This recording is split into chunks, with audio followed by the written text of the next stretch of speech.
O Senhor esteja convosco. Ele está no meio de nós. Proclamação do Evangelho de Jesus Cristo segundo Marcos. Glória a vós, Senhor. Naquele tempo, Jesus entrou de novo na sinagoga. Havia ali um homem com a mão seca. Alguns o observavam para ver se haveria de curar em dia de sábado, para poderem acusá-lo. Jesus disse ao homem da mão seca: levanta-te e fica aqui no meio. E perguntou-lhes: é permitido no sábado fazer o bem ou fazer o mal? Salvar uma vida ou deixá-la morrer? Mas eles nada disseram. Jesus então olhou ao seu redor, cheio de ira e tristeza, porque eram duros de coração, e disse ao homem: estende a mão. Ele a estendeu e a mão ficou curada.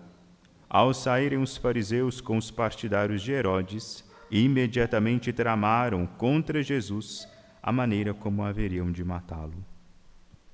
Palavra da salvação. Glória a vós, Senhor. Caríssimos irmãos e irmãs, vejamos como a palavra de Deus, ela é, de fato, uma luz para vir iluminar as nossas consciências, né? Por meio da sua força que, mesmo relatando um fato que aconteceu há 2000 anos atrás, ainda nos ilumina, né? E nos faz entender e compreender muitos dos processos que nós vivemos hoje. Nos faz olhar para dentro de nós mesmos, nos faz buscar enxergar o que nós somos de fato, né? O que nós temos, o que nós somos, o que está reservado para nós. Por que esse evangelho, por que este livro, essa notícia é boa, não é? Por que o evangelho, a boa nova, foi dirigida, foi legada a mim, né? O que tem de bom e de novo nisso que nosso Senhor Jesus Cristo veio trazer para nós? Qual é a novidade, não é? Que Deus vem trazer para nós, e qual que é a novidade que Deus espera de nós agora para com Ele? Como é que nós somos capazes de uma corrupção tão enorme? Tem gente que não acredita que o mal existe, tem gente que não acredita que a perversidade existe, tem gente que tem dificuldade de crer por vários fatores, mas tem gente que não tem um arcabouço, não é? Imaginativo, não tem literatura o suficiente para conceber. Hoje em dia, quem consegue conceber a ruindade, a maldade, só quem teve contato com ela. Quem não teve e não leu, não sabe que existe de fato uma perversidade. Gente ruim, com coração ruim mesmo, enegrecido mesmo, com inclinações más e perversas. Existem pessoas que são tolas, que não são ruins, são ruins e perversas porque são bobas, tolas, burras, me permitam dizer assim, mais diretamente. Mas existem pessoas que são conscientemente pervertidas. E aqui Nosso Senhor, no seu Evangelho, né, o evangelista, sobretudo, apresenta um cenário muito triste, lamentável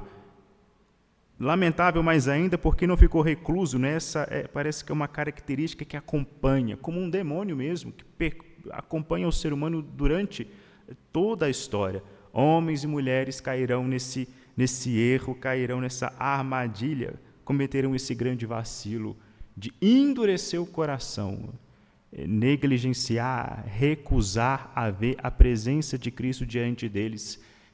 São pessoas que são capazes de conversar com um cavalo, querer tabular um diálogo com um asno, do que tabular um diálogo, né? Começar a conversar com o seu Senhor e Salvador, conversar com o próprio Deus que se faz presente. Tem gente que é perigoso estender a mão, não é? Querer pegar a mão de uma árvore do que estender a mão e pegar a mão de nosso Jesus Cristo, devido ao tamanho da dureza de coração. Que esse fato na sinagoga nós temos um homem da mão seca, né? Um homem que tinha uma das mãos atrofiada, né?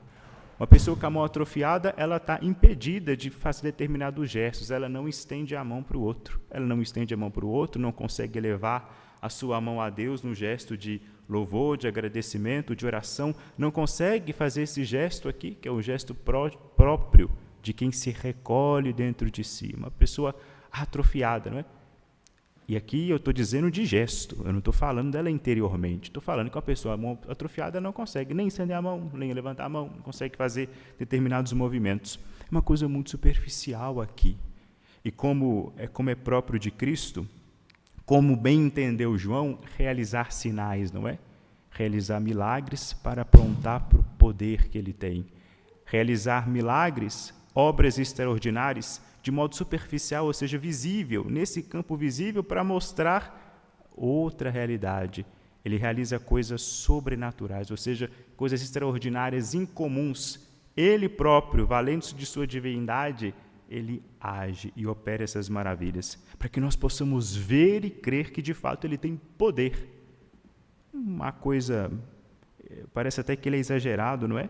De dizer que em dia de sábado salvar uma vida, né? Se em dia de sábado é permitido salvar uma vida ou deixar perdê-la. Mas será mesmo que esse homem da mão atrofiada, ele estava correndo risco de vida? Alguém que fica atrofiado está ali para morrer? Parece que não, ele estava ali, foi ali à sinagoga, não tem nada dizendo que ele foi arrastado ou carregado, ele estava ali, Jesus chama ele para o centro, ele vem sozinho, ou seja, não era uma pessoa que tinha muita dificuldade. Por que de todo esse exagero de Nosso Senhor de dizer isso? Em dia de sábado é permitido salvar uma vida ou deixar perdê-la. Jesus não está falando aqui, logicamente, do homem da mão seca.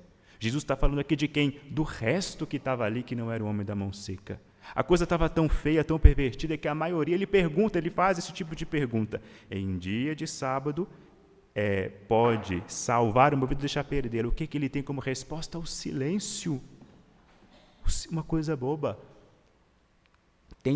Na verdade, em nada a gente pode ficar em cima do muro. Mas vamos ser sinceros, existem escolhas que são muito sutis, né? Que em algum momento nós possamos, por ignorância, ficar em cima do muro. Mas tem coisa que é gritante, que não é inadmissível uma postura mediana, né? Uma pessoa que fica em cima do muro. Diante de uma pergunta dessa, não tem cabimento permanecer em cima do muro. A resposta tem que ser clara. Em dia de sábado, pelo amor de Deus, será que é permitido deixar alguém morrer? Será que é permitido perder uma vida? Mas ninguém responde. Olha aqui. Olha o que o senso comum está fazendo aqui. Isso é o senso comum, isso que é a maioria do povo que estava na sinagoga. Se fosse uma democracia, como seria, não é? Estaremos todos lascados pela vontade popular. Para não desobedecer a Torá, pode deixar morrer, pode deixar o homem da mão seca com a mão seca. E a gente cai nisso, a gente começa a se cegar por esse tipo de coisa. Há um vício aqui que está sendo denunciado aqui no Evangelho, uma cegueira que pode acontecer. Está muito implícito, mas tem muito a ver com o que nós vivemos hoje em dia. Quem é o pessoal, né? Aqui já está tudo perdido. Nós temos o pessoal que, por ignorância, vamos aqui dar o mérito da ignorância para o pessoal da sinagoga. São ignorantes, são tolos, são homens e mulheres bem limitados, vamos dizer isso, fracos na virtude, pouco virtuosos, conseguem dar esse passo com discernimento, né? Dizer, não, um dia de sábado é permitido salvar a vida. Não rezam, não tem Deus no coração deles. Eles têm a lei, guardam a lei, mas negligenciam quem é que deu a lei. Eles guardam a palavra, mas são totalmente ignorantes quanto à vontade de quem deu essa palavra. São ignorantes quanto à vontade de Deus. Mas existem uns aqui que são empedernidos na maldade, no seu erro.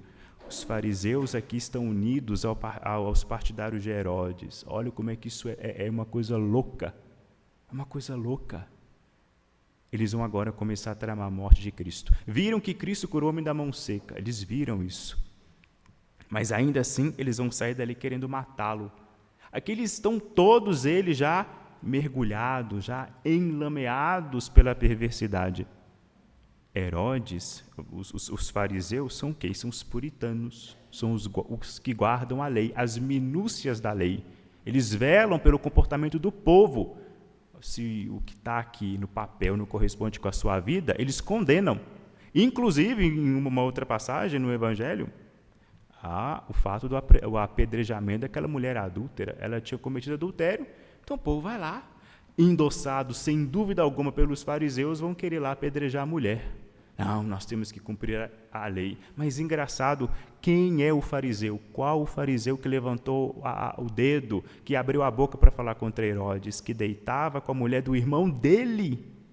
Quem que levantou a mão? Cadê o fariseu aqui?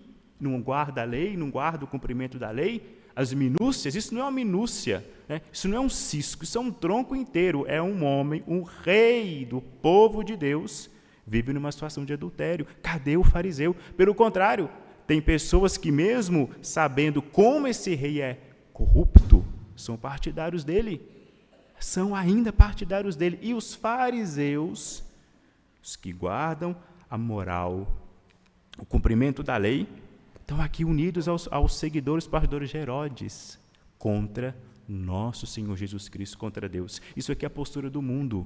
O mundo faz isso. O mundo ele se une na sua ignorância, na sua perversidade, na sua maldade, e vai sim tentar atacar nosso Jesus Cristo. Por isso ele vai ser morto. Por isso aqueles que seguirão a Cristo futuramente, os nossos santos mártires, serão perseguidos e mortos, porque o mundo odeia nosso Senhor Jesus Cristo.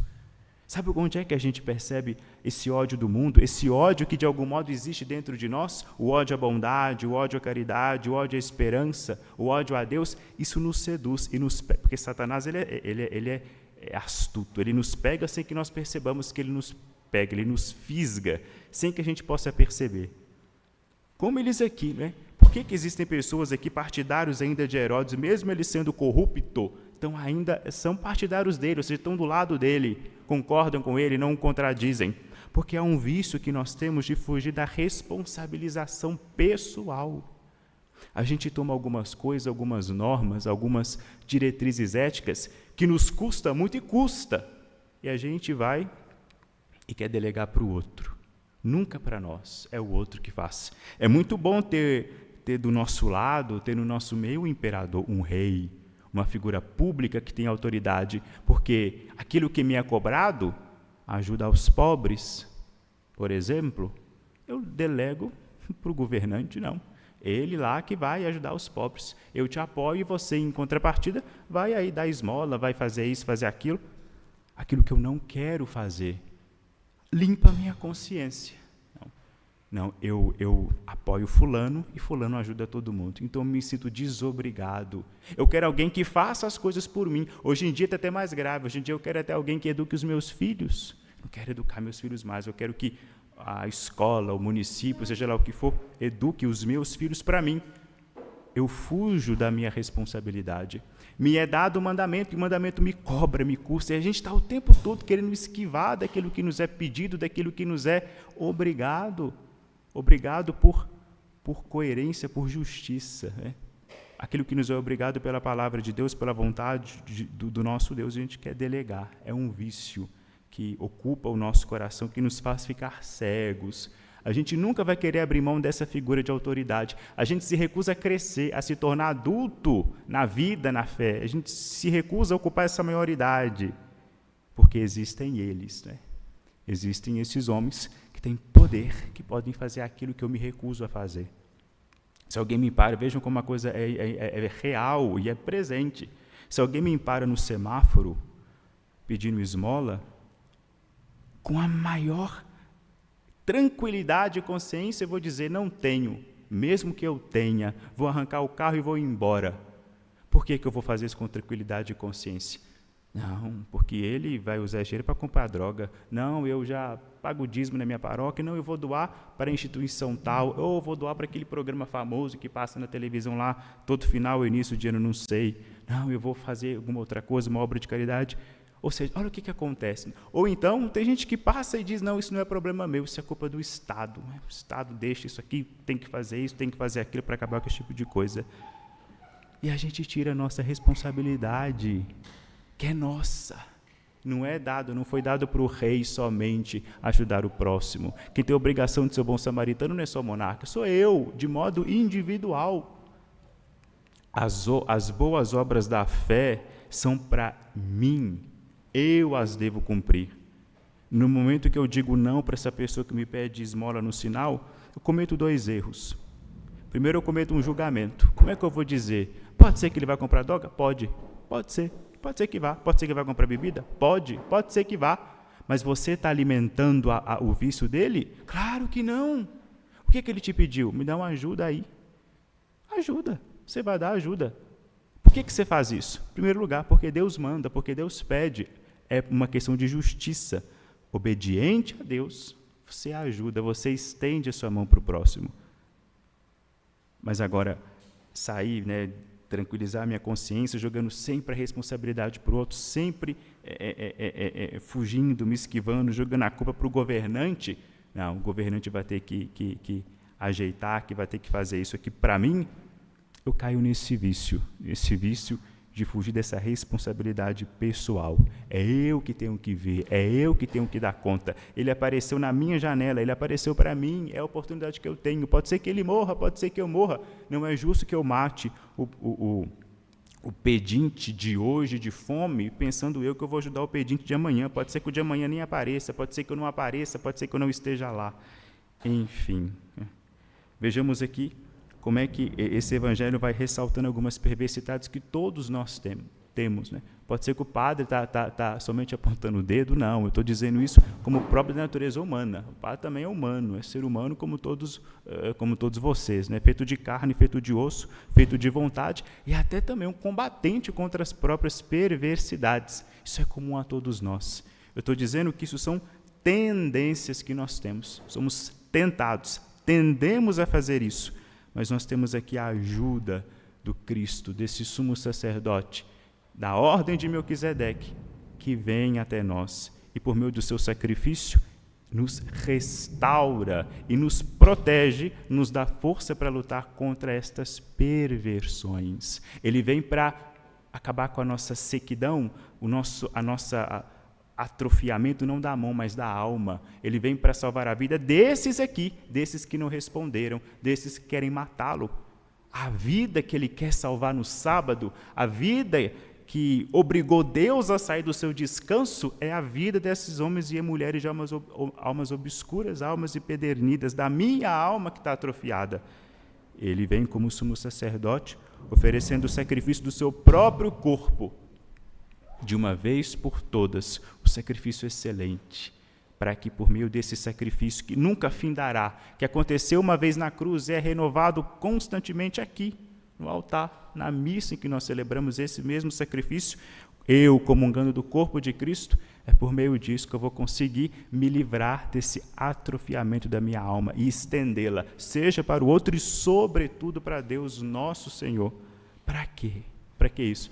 Para que eu possua a vida, para que a minha vida não seja perdida, mas seja preservada, e não preservada em qualquer lugar, seja preservada em Deus, lá, naquele baluarte de bonança, naquele baluarte de felicidade, de bem-aventurança, é ali, em Deus, esse vaso divino que a minha vida será guardada, será depositada, depois de ter a minha alma livre, desamarrada, desprendida das minhas más inclinações, das minhas perversões por esse sumo sacerdote, é que eu enfim poderei ser livre, é que eu enfim poderei viver aquela vida verdadeira, essa mesma vida da qual gozam os santos, da qual gozam os mártires, da qual goza a Santíssima Virgem Maria. Glória ao Pai, ao Filho e ao Espírito Santo. Como era no princípio, agora e sempre. Amém.